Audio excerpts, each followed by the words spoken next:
تلاوت کی ہوئی آیتیں چوتھا پارہ آل عمران آیت نمبر 121 سے لے کر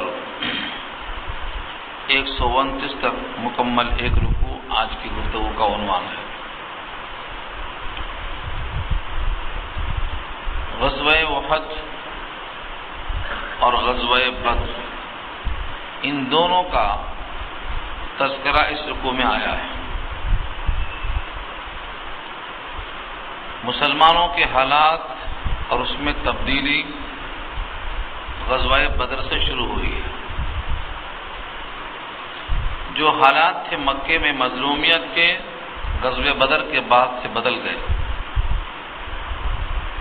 غزوہ احد میں جو شکست عارضی ہوئی تھی ان کی وجوہات بھی اس رکوع میں بیان کی گئی ہیں۔ سب سے پہلے یہ بات جاننا ضروری ہے کہ اللہ تعالیٰ نے اس جنگ کے ذریعے سے کامل اعتماد اور بھروسہ پیدا کرنے کے لیے صحابہ کرام کو تلقین فرمایا۔ عددی قوت اور اسلحہ کی کثرت سے فتح نہیں ہوتی۔ غزوہ بدر کا تذکرہ بھی ضمناً آئے گا۔ غزوہ احد یہاں پر اصلاً بیان کی جا رہی ہے۔ سن 3 ہجری 7 شوال کی صبح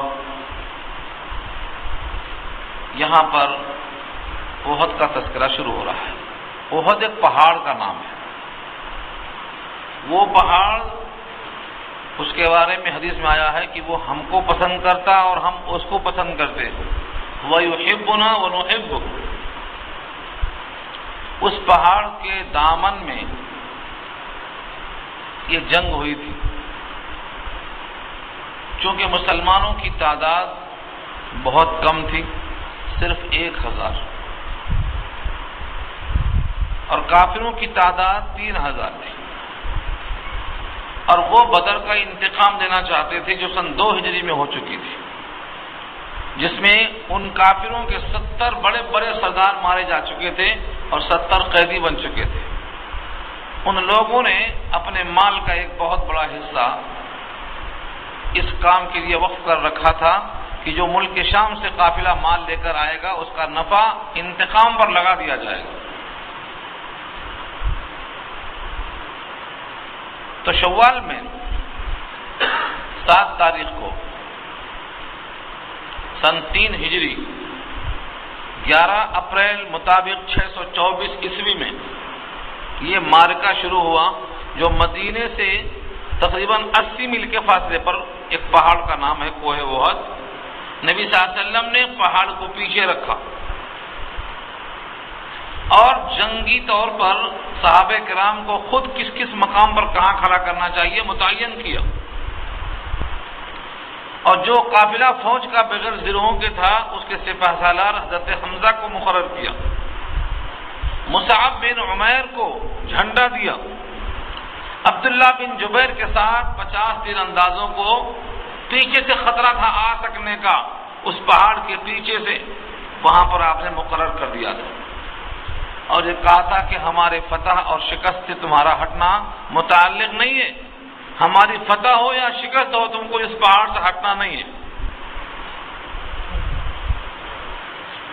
لیکن جب فتح کے آثار نظر آئے تو وہ قافلہ جو 50 تیر اندازوں پر مشتمل تھا، جس کے ذمہ دار عبداللہ بن جبیر تھے، لوگوں نے کہا کہ حضور کا مقصد ایک وقت تک کے لیے تھا اور وہ فتح ہو چکی ہے، لہذا اب وہ خدشہ باقی نہیں ہے، وہاں سے وہ ہٹ گئے۔ عبداللہ بن جبیر نے بہت کوشش کی مگر اس سیلاب کو وہ روک نہ سکے۔ اس وقت تک حضرت خالد بن ولید اسلام میں داخل نہیں ہوئے تھے اور جنگ مائر تھے، انہوں نے پیچھے سے درے کو پہاڑ کو چکر لگا کر پیچھے سے حملہ کر دیا۔ اس ناگہانی آفت سے مسلمان پریشان ہو گئے۔ یہ غزوہ احد کا ہلکا سا اشارہ ہے تاکہ یہ اگلی آیتیں آپ سمجھ سکیں۔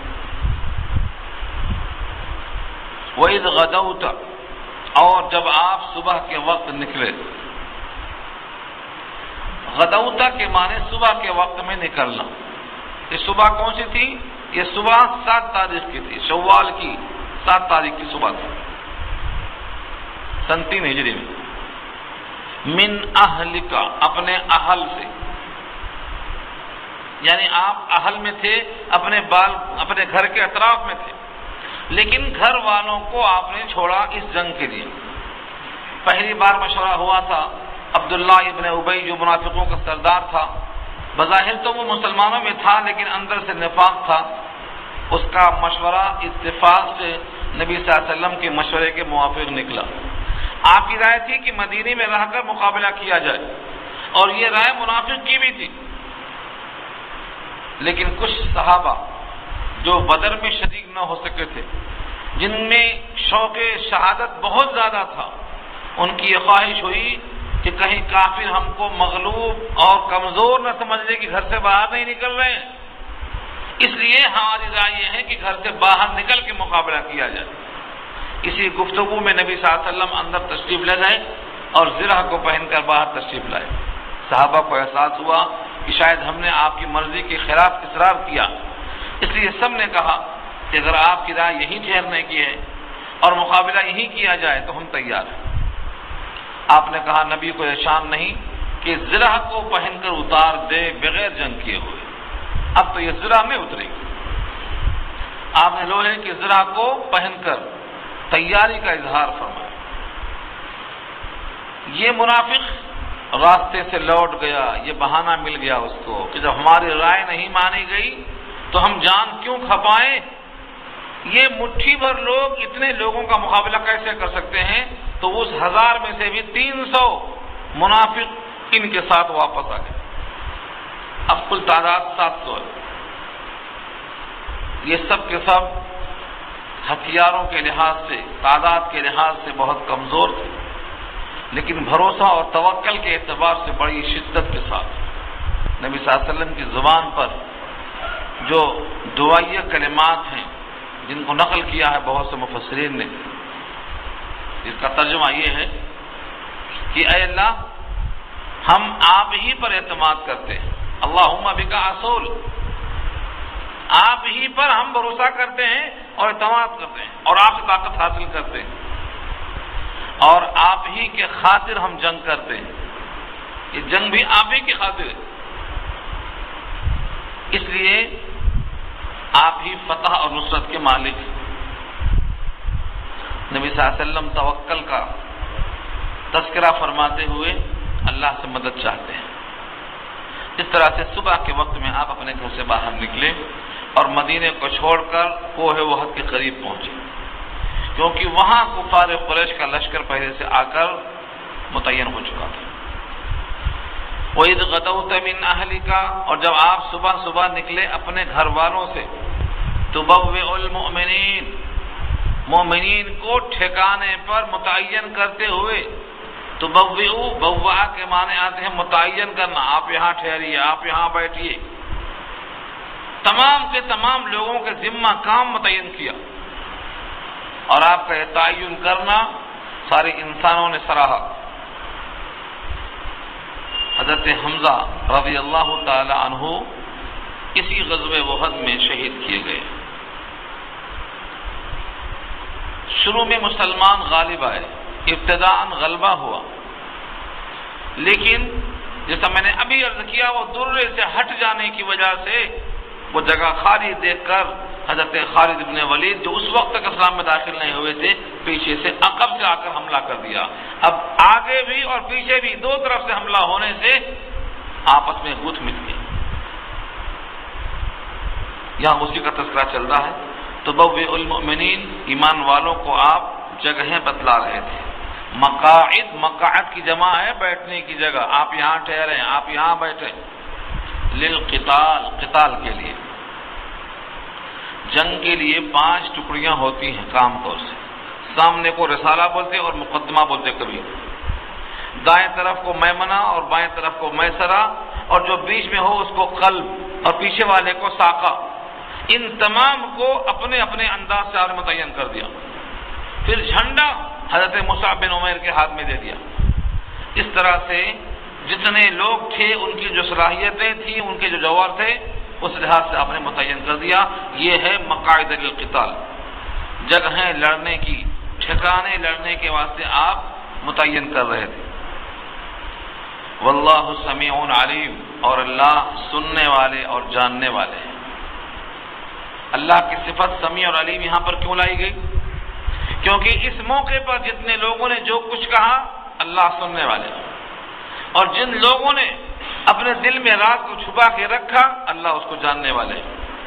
منافقوں نے کہا تھا ہم مرنے جائیں، جب تعداد ہماری کم ہے تو ہم کیوں مرنے جائیں؟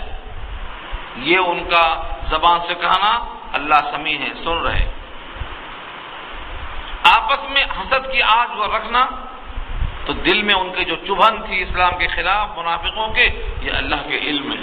تو سمیع اور علیم کا اشارہ کر دیا کہ ہر ایک کی گفت و شنید، چیمی گوئیاں اور آپس کے تبصرے سب اللہ کے علم ہیں، سب اللہ نے سن رکھا ہے۔ عین اسی موقع پر اوس اور خزرج جو مسلمانوں میں شامل تھے، دو قبیلے ان کے بزدلی کا مظاہرہ کرنے لگے۔ جب دیکھا کہ 300 واپس چلے گئے عبداللہ ابن ابی کے ساتھ، اب صرف 700 بچے، تو ان کے دل میں خیال آیا کہ 3000 کے مقابلے میں 700 کیا کریں گے؟ دل میں ایسا خیال پیدا ہوا کہ ہم بھی پیچھے ہٹ جائیں۔ یہ بنی سلمہ اور بنی حارثہ تھے۔ اوس اور خزرج یہ دو قبیلے جو تھے، اوس میں سے بنی سلمہ بنی حارثہ اور خزرج میں سے بنی سلمہ، یہ سب کے سب دل میں خیال آیا۔ خیال کس بات کا؟ کہ یہ 700 لوگ کیا مقابلہ کر سکیں گے، کس طرح سے ہوگا، جبکہ سامان بہت کم ہے، تعداد بہت کم ہے۔ اس لیے اذ ہمت طائفتان، جب ہمت کیا دو گروہوں نے تم میں سے، ان تفشلا، کہ پھسل جائیں۔ تفشلا کے معنی نامردی کا مظاہرہ کریں، بزدل ہو جائیں، یعنی پیچھے ہٹ جائیں۔ دیکھا دیکھی ایسا ہوتا ہے، جب دیکھتے ہیں کہ بہت سے لوگ جا رہے ہیں تو جن کو جانے کا خیال نہیں ہوتا ہے وہاں بھی خیال انسان کے دل میں آ جاتا ہے، یہ ہے ان تفشلا۔ اس سے خیال پیدا ہوتا ہے کہ کہیں ان کا ایمان تو کمزور نہیں تھا۔ اللہ نے فوراً اس کی وضاحت کر دیا، واللہ ولیہما، حالانکہ اللہ ان دونوں قبیلوں کا ولی تھا، ان کو بزدل ہونے کیسے دیتا؟ اور جن کا ولی اللہ ہو ان کے دل کمزور کیسے ہو سکتے؟ ان کے دل میں جو خیال آیا تھا وہ بظاہر اس واسطے آیا تھا کہ اتنی کم تعداد اتنے سے مقابلہ کیسے کر سکتی ہے۔ ان کا ایمان کمزور نہیں تھا، اگر ایمان کمزور ہوتا تو ان کی ولایت اللہ نہ فرماتے، اللہ ان کے ولی نہ ہوتے۔ بہت سے مفسرین لکھتے ہیں واللہ ولیہما بتا رہا ہے کہ جب اللہ ان کا کارساز ہے، اللہ ان کا ولی ہے، تو صاحب ایمان ہونا لازم ہے۔ صاحب ایمان ہے، معلوم یہ ہوا حالات سے کبھی کم ہمت ہو جانا یہ ایمان کے منافی نہیں ہے، خیالات ایسے آ سکتے ہیں۔ واللہ ولیہما، اللہ ان کا مددگار تھا۔ کبھی کبھی یہ دونوں سردار آپس میں جب بیٹھ کے باتیں کرتے تو فرماتے کہ ہمارے لیے بزدلی کا لفظ ضرور آیا، لیکن اللہ تعالیٰ کی طرف سے جو ولیہما کا لفظ ہے یہ ہمارے لیے شان میں اضافہ کرتا ہے کہ اللہ ہمارا کارساز ہے اور ہمارا کام بنانے والا ہے۔ واللہ ولیہما، آگے چل کے اشارہ ہے وعلی اللہ، اور اللہ ہی پر۔ یہ اللہ کو مقدم کرنے کا فائدہ یہ ہے کہ معنی ہی کے پیدا ہوتے۔ فَلْيَتَوَكَّلِ الْمُؤْمِنُونَ، ایمان والوں کو بھروسہ کرنا چاہیے، کس پر؟ علی اللہ۔ علی اللہ کو بعد میں لا سکتے تھے، لیکن ہی کا معنی پیدا کرنے کے لیے علی اللہ کو مقدم کیا، یعنی اللہ پر ہی بھروسہ کرنا چاہیے ایمان والوں کو۔ یہ تبصرہ ہوا۔ اب ساتھ ساتھ یہ بھی وضاحت آئی کہ تم اگر عدد کو دیکھ کر کمزور پڑ گئے، تعداد کو دیکھ کر فکر مند ہو گئے، اس سے پہلے بدر میں تمہاری تعداد 313 تھی اور وہ 1000 تھے، اور تم غیر مسلح تھے، وہ سب کے سب مسلح تھے۔ تمہارے پاس کل 6 زرہیں اور 2 گھوڑے تھے، 8 تلواریں تھیں، 70 اونٹ تھے، اور ادھر ان کی تعداد 1000 تھی، اور ان کے پاس 700 اونٹ تھے۔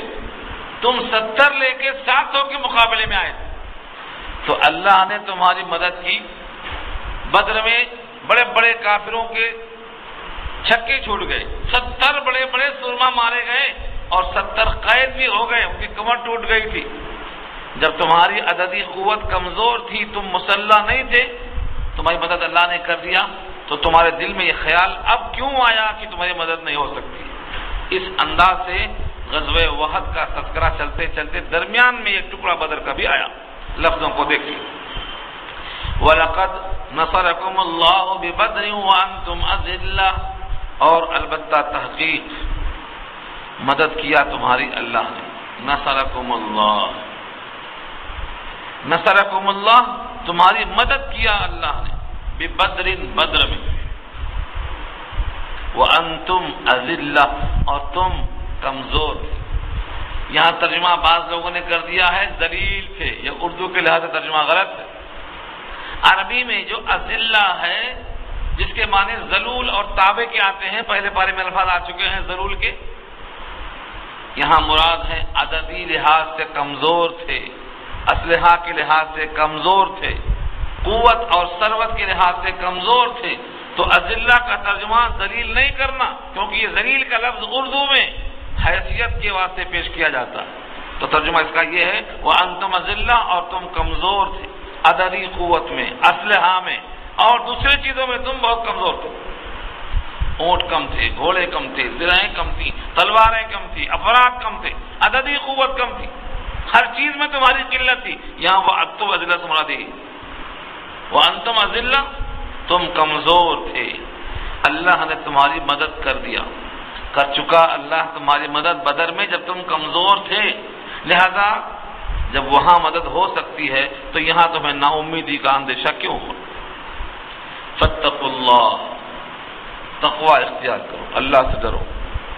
کیونکہ گزشتہ یہ بات آ چکی ہے، ان تصبروا وتتقوا، اگر تم نے صبر کیا اور تقوی اختیار کیا تو میدان تمہارا، تم غالب آ جائیں گے.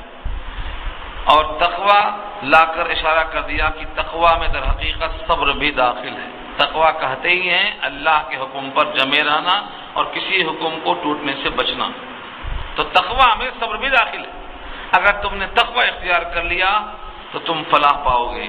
اس لیے کہا فاتقوا اللہ، اللہ سے ڈرو، لعلکم تشکرون، تاکہ تم اللہ کا احسان مانو کہ تمہاری عددی قوت کے باوجود جو بہت کم تھی تم کو اللہ نے غلبہ عطا فرمایا. تو یہ بدر کا تذکرہ جو سن 2 ہجری میں ہوئی، سن 2 ہجری میں ہوئی، 17 رمضان المبارک کو اس بدر کا تذکرہ ضمن کر دیا گیا کہ تم اس وقت بھی کمزور تھے، مدد کیا اللہ نے. اب تمہاری تعداد تھوڑا زیادہ ہو گئی تھی، لیکن زیادہ تعداد پر تمہیں غرضہ نہیں ہونا چاہیے. جنگ میں ابتداءً مسلمان غالب آ چکے تھے. اگر یہ درہ سے نہ ہٹے ہوتے تو مسئلہ الٹا نہ ہوتا. ادھر درمیان میں ایک بات اور بھی آ گئی، پیچھے سے حملہ اور آگے سے حملہ اور مسلمان بیچ میں پس گئے. اتنے درمیان میں کسی نے خبر پھیلا دیا ان محمدً قد قتل، محمد صلی اللہ علیہ وسلم شہید کر دیے گئے. اور یہ آواز شیطان نے لگایا، ان محمدً قد قتل. اور جب یہ لفظ سنا صحابہ نے تو حواس باختہ ہو گئے کہ جب رسول اللہ ہی نہیں ہے تو پھر جنگ کریں کس کے لیے، کس کے واسطے کریں؟ سب لوگ پست ہمت ہو گئے. اتنا پست ہمت ہو گئے کہ سب بیٹھ گئے اپنے اپنے جگہوں میں. نبی صلی اللہ علیہ وسلم کے ساتھ کل 11 آدمی یا 12 آدمی رہ گئے. بس 700 آدمیوں میں سے 11 یا 12 آدمی رہ گئے، بقیہ سب پست ہمت ہو گئے، ادھر ادھر منتشر ہو گئے. لیکن چند صحابہ جن کا تذکرہ کیا ہے صحابہ کی شان میں، ایک ہے حضرت ابو دجانہ. ابو دجانہ کی تلوار بڑی مشہور ہے. انہوں نے اپنے جسم کو نبی کے لیے ڈھال بنا لیا کہ کوئی وار آنے نہیں دیا، جسم چھلنی ہو گیا. حضرت طلحہ نے اپنے آپ کو ڈھال بنا لیا، کوئی تیر آپ کو آنے نہیں دیا. یہ صحابہ جانصار تھے. اور کچھ لوگ ایسے بھی تھے جو نبی صلی اللہ علیہ وسلم کے ساتھ بدر میں شریک نہیں ہو سکے تھے، ان کی اب تمنا تھی وہ بھی آپ کے ساتھ ساتھ تھے. جیسے حضرت انس ابن النضر، یہ انس بن مالک کے چچا کے بیٹے ہیں. انس ابن النضر وہ تلوار لے کر جا رہے ہیں، دیکھا تو ایک صحابی سعد منتشر لوگوں میں نکل جا رہے ہیں. انہوں نے آواز دیا کہ سعد کدھر جا رہے ہو؟ میں تو اس پہاڑ کے پیچھے سے جنت کی خوشبو محسوس کر رہا ہوں. یہ کہہ کر تلوار لیا اور شہید ہو گئے. تو کچھ لوگوں نے جانساری کا ثبوت ایسا بھی دیا.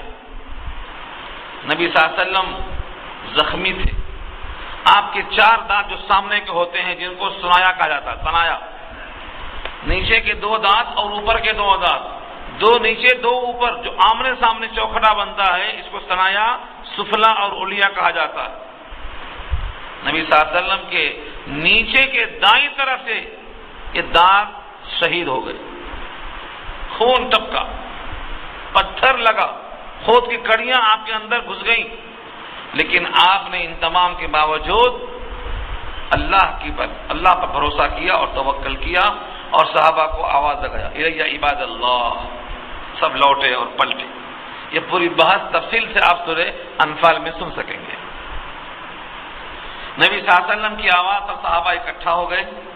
11 اور 12 آدمی جو اطراف میں تھے، نبی صلی اللہ علیہ وسلم کو پہاڑ کے چوٹی کی طرف دامن میں لے کے چلے گئے. اور بہت سے لوگوں نے جب دیکھا کہ نبی صلی اللہ علیہ وسلم موجود ہیں اور یہ خبر غلط ہے تو ان کو نیا جوش ملا، نیا حوصلہ ملا. جانے والے پلٹ کے پھر آ گئے. اسی درمیان میں حضرت حمزہ کی شہادت کا واقعہ بھی پیش آیا. حضرت حمزہ کو بہت ہی پروگرام کے ساتھ ایک وحشی نے، جن کا نام بھی وحشی تھا، جو نیزہ پھینک کر مارنے میں بہت ماہر تھے، پھینک کے مارنا، نیزہ بازی ان کا ایک ہنر تھا. اس میں انہوں نے زہر کو چبھویا تھا. جب دیکھا کہ وہ نشانے پہ آ گئے، ہندا جو ابو سفیان کی زوجہ ہیں، انہوں نے اس غلام کو پیسہ دے کر خرید لیا تھا انتقام لینے کے لیے. انتقام لینے کے بعد یہ طاق میں بیٹھا ہوا تھا. جب دیکھا کہ نشانے پہ آ رہے ہیں حضرت حمزہ، تو اس نے وہ خنجر کو پھینکا اور ناف کے پاس لگا اور پیچھے سے نکل گیا. حضرت حمزہ نے پھر بھی اس پہ وار کیا، مگر وہ موت کو دیکھتا ہوا بھاگا. پھر وہ وحشی جا کر کے جب طائف فتح ہوا، مکہ فتح ہونے کے بعد، تو پھر وہ اسلام میں آ گئے. ان کی تفصیلی بات الگ ہے، سورہ زمر میں انشاءاللہ بات آئے گی. نبی صلی اللہ علیہ وسلم نے حضرت حمزہ کو دیکھا کہ ان کے کلیجے کو نکال لیا گیا ہے، ہندا کو پیش کیا گیا.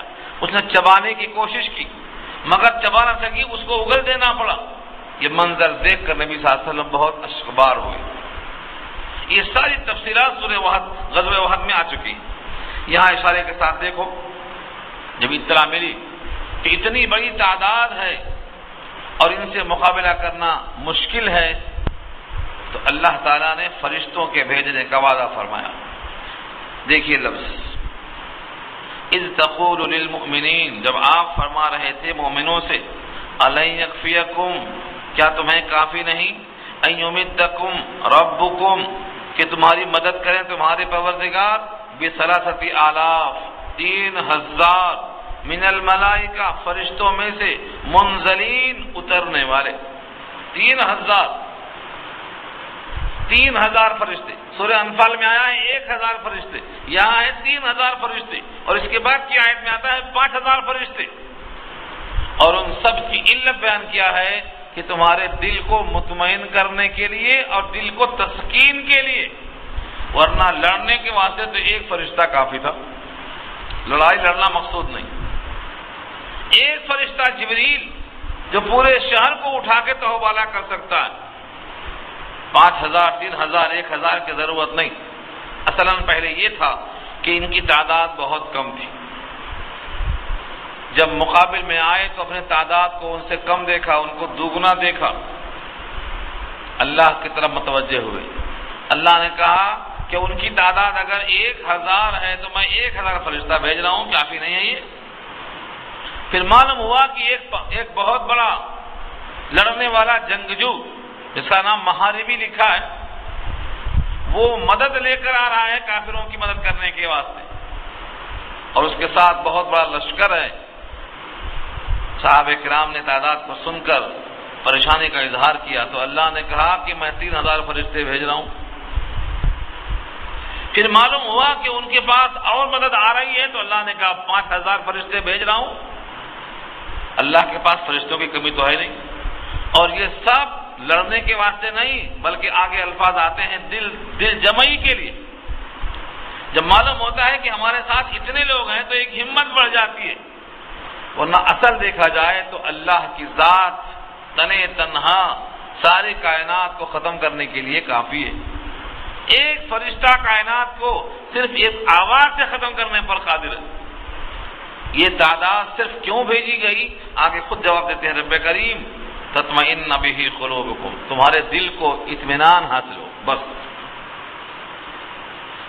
بعض روایتوں میں ہے کہ بعض فرشتے جب کسی کو مارنا چاہتے تو ان کا سر خود ہی تن سے جدا ہو جاتا۔ بعض فرشتوں کو لوگوں نے دیکھا ہے کہ وہ امامہ پہنے ہوئے گھوڑے پر سوار ہیں۔ امامے کا ثبوت وہاں سے لیا ہے بہت سے لوگوں نے۔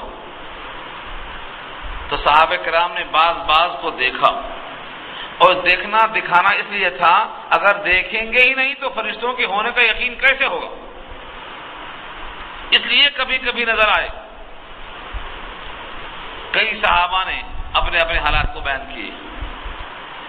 اذ تقول للمؤمنین الن یکفیکم ان یمدکم ربکم، جب تم کہہ رہے تھے مسلمانوں سے کیا تمہیں کافی نہیں ہے کہ تمہاری مدد کریں اللہ ب3,000 3000 من الملائکۃ منزلین، اترنے والے فرشتوں کے ذریعے سے؟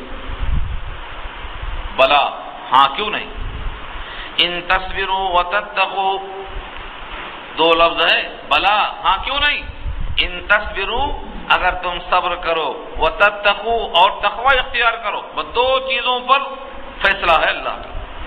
ہر مسلمان اپنے اندر صبر اور تقوی کو جما لے، یہ اللہ کی نصرت کو حاصل کرنے کا ذریعہ ہے۔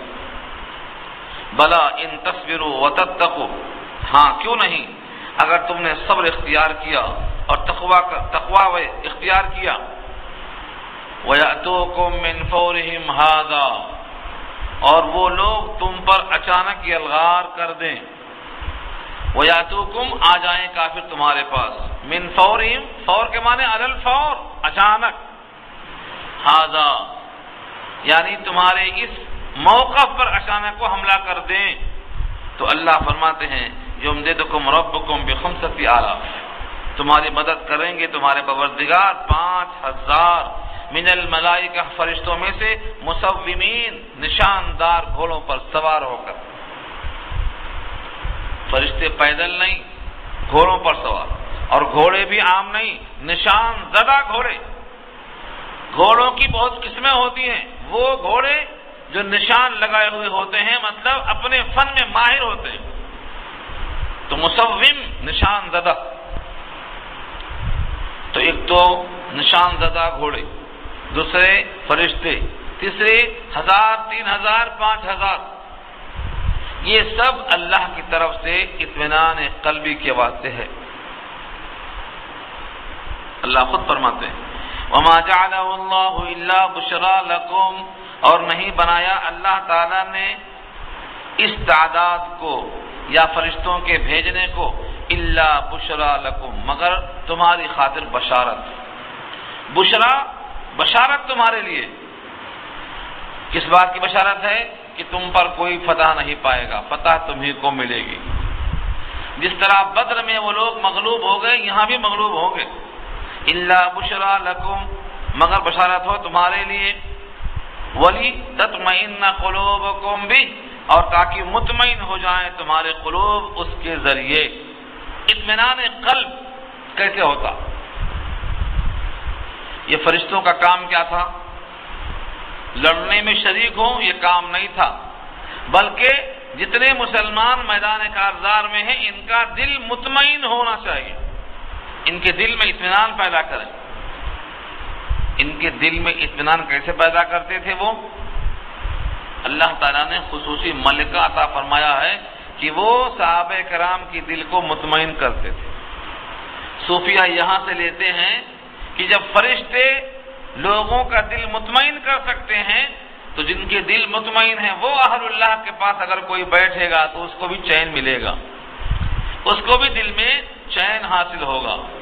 اس کے لیے الگ الگ الفاظ ہیں، یعنی تصرف کے ذریعے سے قلب کے اندر اطمینان پیدا کرنا۔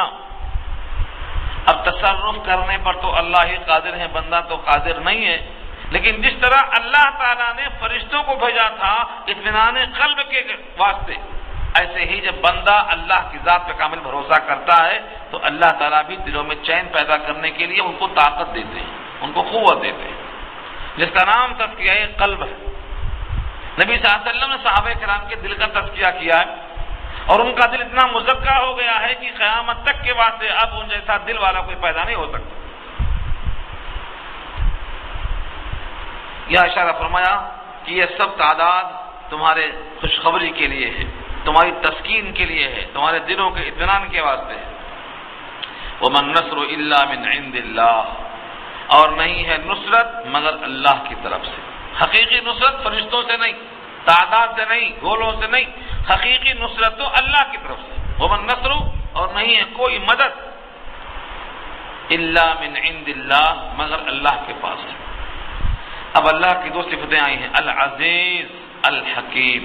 وَمَن نَّصْرُ إِلَّا مِنْ عِندِ اللَّهِ الْعَزِيزِ الْحَكِيمِ، جو اللہ غالب ہے اس کا حکم بھی غالب، جو اللہ حکیم ہے اس کے ہر کام میں حکمت داخل ہے، اس کا حکم کوئی ٹال نہیں سکتا، اس کے حکمت میں ناکامی نہیں ہو سکتی۔ اس طرح سے اللہ تعالیٰ نے واضح کر دیا کہ اصل نصرت فرشتوں کی کثرت پر نہیں ہے، اصل نصرت اللہ کی۔ ایک مرتبہ جنگ یرموک کے موقع پر حضرت عمر کی خلافت کے زمانے میں کسی نے خط لکھا جو وہاں کے ذمہ دار تھے کہ تعداد کے لحاظ سے کچھ کمی محسوس ہو رہی ہے، فوج میں اضافہ کیا جائے۔ حضرت عمر نے خط کا جواب لکھا کہ تم فوج کی کثرت پر یقین کرتے ہو، میں تمہیں ایسی ذات کا پتہ بتاتا ہوں جہاں کثرت و قلت کی کوئی حیثیت نہیں ہے، جہاں پتہ ہوتی ہے وہ اللہ کے حکم سے ہوتی ہے۔ تم اللہ کی ذات کو کامل پکڑو اور تعداد پر نگاہ کیے بغیر دشمن پہ ٹوٹ پڑو۔ چنانچہ انہوں نے ایسا ہی کیا۔ جنگ یرموک کا واقعہ لکھا ہو۔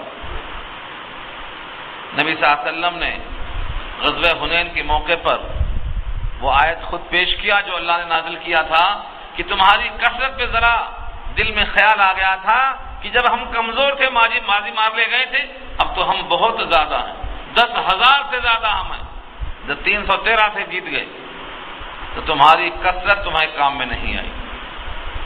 فلم تغنی عنکم، تمہاری کثرت تمہارے کام میں نہ جائے، اور تم زمین کے وسیع ہونے کے باوجود زمین کو تنگ محسوس کرنے لگے۔ وَضَاقَتْ عَلَيْكُمُ الْأَرْضُ بِمَا رَحُبَتْ، تو کثرت نہیں بلکہ اللہ کی نصرت، اور اللہ کی نصرت آتی کیسے ہے؟ تقوی پر۔ جو بندہ تقوی اختیار کر لے اس کے ساتھ اللہ کی مدد آتی ہے، نصرت آتی ہے۔ اس واسطے یہاں کہا گیا وَمَن نَّصْرُ إِلَّا مِنْ عِندِ اللَّهِ الْعَزِيزِ الْحَكِيمِ، اور نہیں ہے کوئی مدد کوئی نصرت مگر صرف اللہ کی طرف سے جو غالب ہے اور جو حکمتوں والا ہے۔ کیا کیا حکمتیں ہیں؟ نمبر 1، لِيَقْطَعَ طَرَفًا مِّنَ الَّذِينَ كَفَرُوا، پہلی وجہ تاکہ ہلاک کریں کافروں میں سے ایک گروہ کو۔ طرفاً، طرف کے معنی اصل میں کنارے کے آتے ہیں، مراد یہ ہے کافروں کے پوری جمعیت میں سے ایک حصہ، چنانچہ 70 مارے گئے۔ یہ ہے لیقطع طرفا من الذین کفروا، کافروں میں سے بعض کو آپ ہلاک کریں، او یکبتہم، یا ان کو ذلیل کریں۔ یکبتا، کبتا کے معنی آتے ہیں ذلیل کرنا، اور یا پھر دونوں ہو جائے، چنانچہ 70 قتل بھی ہوئے اور 70 قید بھی ہوئے۔ تو پہلا جملہ ہے لیقطع، ہلاک ہونا، 70 مارے گئے۔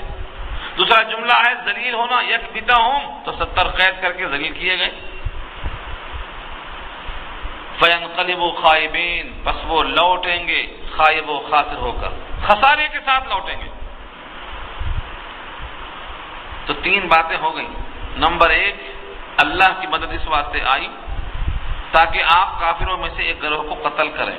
یہ قتل کرنے والے مسلمان اپنے ہاتھ سے قتل کریں گے تو ان کو جو اجر حاصل ہوگا وہ فرشتوں کے مارنے سے ان کو حاصل نہیں ہوگا۔ فرشتوں کو تو ثواب اور اجر، اور ان کو اس کی حاجت ہی نہیں رکھا اللہ نے، تو ان کا آنا لڑنے کے واسطے نہیں ہے، تسلی کے واسطے ہے۔ ان کے واسطے تو ایک آواز نکالنا کافی تھا، بلکہ بعض حاکم کی روایت میں لکھا ہوا ہے کہ اگر کسی کو مارنے کا ارادہ بھی کرتے تو اس کی سر کی منڈی الگ ہو جاتی، سر جدا ہو جاتا، اس کا اشارہ کرتے ہی ختم ہو جاتا۔ یہ سب بتانے کے لیے تھا کہ ہاں فرشتے ہمارے ساتھ موجود ہیں۔ تو کافروں کو قطع کرنا، ان کو ذلیل کرنا تاکہ وہ لوٹ جائیں خائب و خاسر ہو کر، فَيَنْقَلِبُوا، وہ پلٹ جائیں خائبین، خائب و خاسر، ناکام ہو کر۔ آپ کو حیرت ہوگی، تاریخ کا یہ واقعہ ہے کہ مسلمانوں کو ابتداءً شکست ہو گئی، بعد میں پانسا پلٹا، لیکن بہرحال غلبہ کافروں ہی کا تھا۔ چنانچہ ایک بحث آتی ہے بدول وحی میں، جو بادشاہ قصہ نے پوچھا تھا کہ کبھی جنگ ہوئی تم سے ان سے، تو کہا ہاں۔ نتیجہ کیسا رہا؟ کہا برابر برابر ڈول کی طرح، کبھی ڈول نیچے کبھی ڈول اوپر۔ تو اشارہ تھا کہ بدر میں وہ جیتے، احد میں ہم جیتے، یہ بولنے کا مقصد تھا۔ لیکن کبھی بھی آدمی جب فتح پا جاتا ہے تو خالی ہاتھ نہیں آتا، غنیمت لے کے آتا۔ یہ پہلا اتفاق ہے کہ یہ لوگ اپنے آپ کو فتح یاب سمجھ رہے تھے لیکن خالی ہاتھ گئے، کچھ بھی نہیں ہاتھ کو لگا، یہاں تک کہ سپہ سالار کو بھی ڈھونڈ نہ سکے۔ کیا قصہ پیش آیا؟ نبی صلی اللہ علیہ وسلم اپنے صحابہ کے ساتھ پہاڑ کے دامن میں چھپ گئے۔ یہ لوگ آواز لگا رہے ہیں، تفصیلی بات سورہ بدر میں، سورہ انفال میں آ چکی ہے۔ آواز لگاتے ہیں، کوئی آواز کا جواب نہیں۔ حکمتاً حضور نے منع فرمایا کہ جواب مت دو۔ ابو سفیان کہتے ہیں سب مر گئے، کوئی بھی نہیں بچا، ایک کی آواز نہیں آ رہی ہے، نام بنام پکارا۔ جب اس کا ایک جملہ سنا تو برداشت نہیں ہوا، حضرت عمر نے کہا مجھے اب بولنے کا موقع دیجیے۔ پھر آواز لگایا کہ وہ کافر سب کے سب الحمدللہ زندہ اور بسلامت۔ اس نے کہا لنا عزا ولا عزا لکم، ہمارا عزا ایک بت ہے، ہمارے کام میں آئے گا، تمہارا کوئی بت ہی نہیں۔ حضور نے کہا ان کو جواب دو، اللہ مولانا ولا مولا لکم، سورہ محمد میں یہ بات آئے گی، ہمارا تو مولا ہے، تمہارا کوئی مولا ہی نہیں۔ اس طرح سوال جواب بھی ہوا، ان کے دماغ میں یہ بات نہیں آئی کہ چلو ڈھونڈ کے مقابلہ میں اب ہار چکے ہیں، چلو کام ختم کر دیں۔ چلے گئے، دور جا کر کے ایک مقام آیا حمراء الاسد، جب وہاں پہنچے تو خیال آیا کہ ہم تو جیت گئے تھے، پھر خالی ہاتھ کیوں جا رہے ہیں، کہاں پلٹیں گے یہاں سے۔ یہ ذکر انشاءاللہ اگلے رکوع میں آئے گا۔ یہاں تک قصہ ہوا ان کے لوٹنے کا۔ درمیان میں ایک ٹکڑا لیس لک من الامر، بہت اہم آیت ہے اس معنی میں کہ جب نبی صلی اللہ علیہ وسلم کے رخسار کو زخم پہنچے، خون ٹپکا، ابن قیم نے پتھر پھینکا، جو سامنے کے دونوں دانت دائیں طرف کے نچلے والے گر گئے یا زخمی ہو گئے، خون ٹپکا۔ شدت کرم میں آپ نے کہا کہ اس قوم کو اللہ نجات کیسے دیں گے یا فلاح کیسے دیں گے جو اپنے نبی کے خون کو بہاتی ہے۔ اور بعض روایتوں میں کچھ الفاظ بد دعا کے بھی ہیں۔ اس پر یہ آیت نازل ہوئی لیس لک من الامر، معاملے میں آپ کو کوئی اختیار نہیں، اللہ کے وہ بندے ہیں، اللہ اپنے بندوں کے ساتھ جو چاہے فیصلہ کر سکتے ہیں، اس معاملے میں آپ کو کوئی اختیار نہیں ہے۔ آپ زخمی ہیں اور زخمی ہونے کی وجہ سے ان کے حق میں جو یہ الفاظ نکلتے ہیں کہ اللہ ان کو ہدایت کیسے دے گا، یہ آپ الفاظ واپس لیں، یعنی ان کے بارے میں فیصلہ ہم کریں گے، آپ کو معاملے کا اختیار نہیں دیا جائے گا۔ لیس لک من الامر شیء، شیء معنی معاملہ، من الامر شیء کچھ بھی معاملے میں آپ کو اختیار نہیں، او یتوب علیہم او یعذبہم، اللہ کو اختیار ہے، دو میں سے ایک کرے گا، یا تو یتوب علیہم، ان پر توبہ کا موقع دے گا، توبہ کرنے کا موقع دے گا، او یعذبہم، یا ان کو عذاب دے گا، دو میں سے ایک کرے گا، لیکن یہ اختیار اللہ کو ہے۔ فإنہم ظالمون، بے شک وہ لوگ ظالم ہیں، اور اس ظلم کی وجہ سے ان کو اللہ عذاب دے سکتا ہے، لیکن ان میں سے اگر بعض کو ہدایت دینا چاہے تو یہ بھی اللہ کو اختیار ہے۔ آپ بد دعا کر کے ان کے واسطے ہدایت کو آپ سلب مت کیجیے۔ چنانچہ غزوہ احد میں سب سے بڑا مجرم کون ہے؟ ابو سفیان اور ان کی بیوی ہندا، اور حضرت حمزہ کو مارنے والے وحشی۔ تاریخ پڑھیے، ان میں سے پوروں کو اللہ نے توبہ کے توفیق دے دیا۔ ابو سفیان 8 ہجری میں اسلام میں آئے، ہندا 8 ہجری میں اسلام میں آئی، وحشی 8 ہجری میں اسلام میں آئے، کون باقی تھا؟ یہی مقصد ہے یہاں بولنے کا کہ معاملے میں آپ کو کچھ بھی نہیں ہے، آپ اپنا فرض منصبی پورا کیجئے، اس زخم پر اللہ سے اجر حاصل کیجئے، لیکن قوم کے بارے میں یہ ہدایت کیسے پائے گی، یہ فیصلہ اللہ کے پاس ہے۔ کبھی کبھی میں سوچتا ہوں تو حیران ہو جاتا ہوں کہ اللہ تعالیٰ نے کیسا کیا کہ حضرت حمزہ کے قاتل وحشی کو، جس نے کلیجہ نکال لیا، کان کاٹ دیا، ناک کاٹ دیا، اور ان تمام اعضاء کو کاٹ کر ہندا کے سامنے پیش کیا انعام لینے کے واسطے، نبی صلی اللہ علیہ وسلم نے حضرت حمزہ کی لاش کو دیکھ کر آنکھوں پر قدرت نہیں پا سکے، آنسو ٹپکنے شروع ہو گئے، رونے لگ گئے۔ جس نے نبی کو رلا دیا، اللہ تعالیٰ کی رحم دلی اور اللہ تعالیٰ کی رحمت واسعہ کو دیکھیے کہ اس وحشی کو رضی اللہ بنا دیا۔ وحشی نے بھی خوب شرطیں لگائیں، پوری بات انشاءاللہ سورہ زمر میں آئے گی، تفصیل کے ساتھ آئے گی، ایک ایک لفظوں کے ساتھ پوری بات آئے گی۔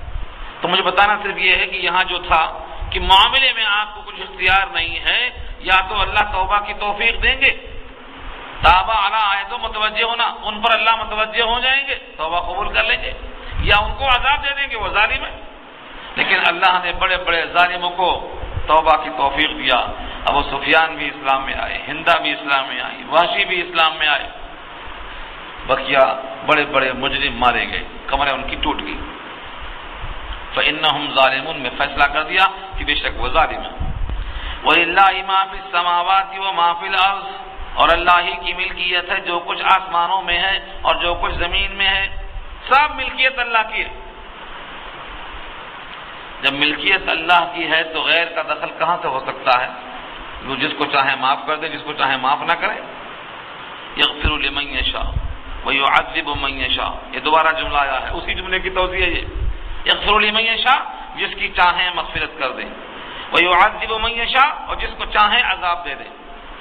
اللہ کو پورا پورا اختیار ہے، جرم کتنا بھی بڑا ہو، اللہ کی وسعت اور اللہ کی مغفرت اور اللہ کی رحمت اس سے بڑی ہے۔ حضرت وحشی نے یہ شرط لگائی تھی کہ سارے گناہ معاف ہو جائیں گے، مگر شاید وہ گناہ معاف نہ ہو جو ہم نے نبی کو رلایا ہے، تو ان کی خاطر اللہ نے فرمایا یغفر اللہ جمیعا، ان اللہ یغفر الذنوب جمیعا۔ جمیعا کا لفظ آیا تو ان کو تسلی ہوئی کہ سارے گناہ معاف۔ اللہ کی رحمت کتنی وسیع ہے۔ حدیث میں آتا ہے، ایک دعا کے الفاظ ہیں، اے اللہ آپ کی مغفرت ہمارے گناہوں سے زیادہ وسیع ہے، اور ہمارے اعمال سے زیادہ آپ کی رحمت کی امید ہے۔ اللہم مغفرتک اوسع من ذنوبنا ورحمتک ارجع عندنا من اعمالنا۔ یہاں اس کا مشاہدہ کر لیجئے، اللہ جس کو چاہیں مغفرت کریں اور جس کو چاہیں عذاب دیں، واللہ غفور الرحیم، اللہ بخشش کرنے والے اور اللہ رحمت کرنے والے ہیں۔ اللہ کی بخشش اور اللہ کی رحمت یہ صفات میں سے ہے۔ اللہ کی مغفرت کتنی وسیع ہے آپ کو اندازہ نہیں ہو سکتا ہے۔ حجاج ابن یوسف، جس کو اس امت کا ظالم کہا گیا، اس کو بھی اللہ کی رحمت سے امید ہے کہ اللہ میری مغفرت فرمائیں گے، کیونکہ میرے گناہ مغفرت کے مقابلے میں بہت کم ہیں۔ اللہ کی جو مغفرت اتنی وسیع ہے کہ میرے گناہ اس کے پاسنگ میں نہیں آتے۔ یہاں تسلی دی گئی ہے کہ مومن خاص طور سے اور توبہ کر کے اسلام میں داخل ہونے والا اپنے گناہوں پر نہیں اللہ کی رحمت پر نگاہ رکھیں کہ اللہ غفور الرحیم ہے، وہ بخشنے والے اور مہربان ہیں۔ یہاں تک رکوع پورا ہوا، آگے نئی بحث آ رہی ہے، یہ گفتگو انشاءاللہ آئندہ کریں گے۔ دعا کر لیجیے۔